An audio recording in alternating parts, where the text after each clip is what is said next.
Les objectifs à long terme, c'est de vraiment contribuer à l'élimination de cette maladie sur le plan national, sur le plan africain, c'est-à-dire apporter à l'humanité ce que je sais faire. Aujourd'hui, j'ai décidé de marcher dans un sentier de Bouaké pour prendre l'air, mais impossible d'avancer. Je suis assaillie par les moucherons et les moustiques. J'espère vraiment que la mouche tsetse n'est pas dans le coin. C'est elle qui transmet la maladie du sommeil qui peut être mortelle. En tout cas, je connais un jeune chercheur ivoirien qui travaille pour l'élimination de cette maladie. On va le rencontrer à l'Institut Pierre Richer de Bouaké. On y va.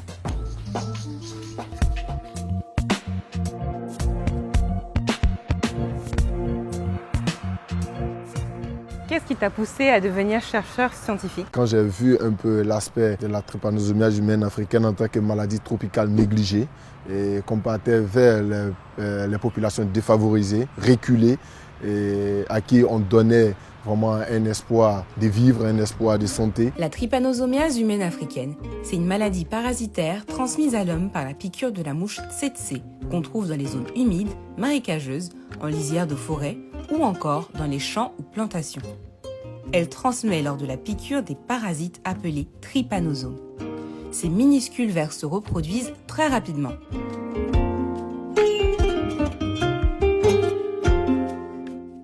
Quand les trypanosomes atteignent le cerveau, le malade tombe dans le coma et peut en mourir. La bonne nouvelle, c'est que si la maladie est dépistée à temps, on peut la traiter facilement. Mais il faut faire des tests dans des coins reculés et être sûr du résultat. Je suis allée rencontrer le doyen de l'Institut et je peux vous dire qu'à l'époque, c'était pas si évident. Je travaille sur ce programme depuis 1984. Il fallait aller avec un groupe électrogène, avec un frigo, avec assez d'appareils. Une des tâches de Mina, ça a été de rendre ce dépistage plus rapide et plus fiable grâce à la technologie.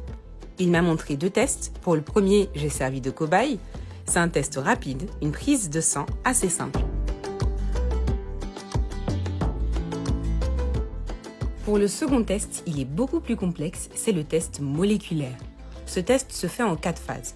D'abord, on extrait l'ADN d'un échantillon. On prépare un mélange qui sera ajouté à l'ADN pour entraîner une réaction. Ensuite, les chercheurs utilisent des machines comme les thermocycleurs qui permettent d'amplifier des séquences d'ADN. Enfin, la révélation. Comme pour des photos argentiques, on fait migrer l'échantillon sur un gel d'agarose.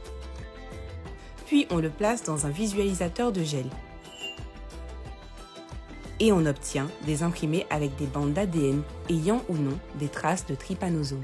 Et voilà comment on peut dépister vite et bien la trypanosomiase. Ce qui est top avec l'évolution de cette technologie, c'est qu'elle est allée de pair avec la diminution du nombre de cas de cette maladie. En 2020, aucun cas n'a été enregistré en Côte d'Ivoire, contre plus de 300 en 1995. J'ai fait des dizaines de villages pour dépister des malades. J'ai vu des cas, j'ai même coulé des larmes dans certains endroits et tout ça. Et maintenant qu'on parle d'élimination où on ne trouve plus assez de cas, je pense que c'est une joie pour moi. Moi qui ai participé à tout ce processus-là.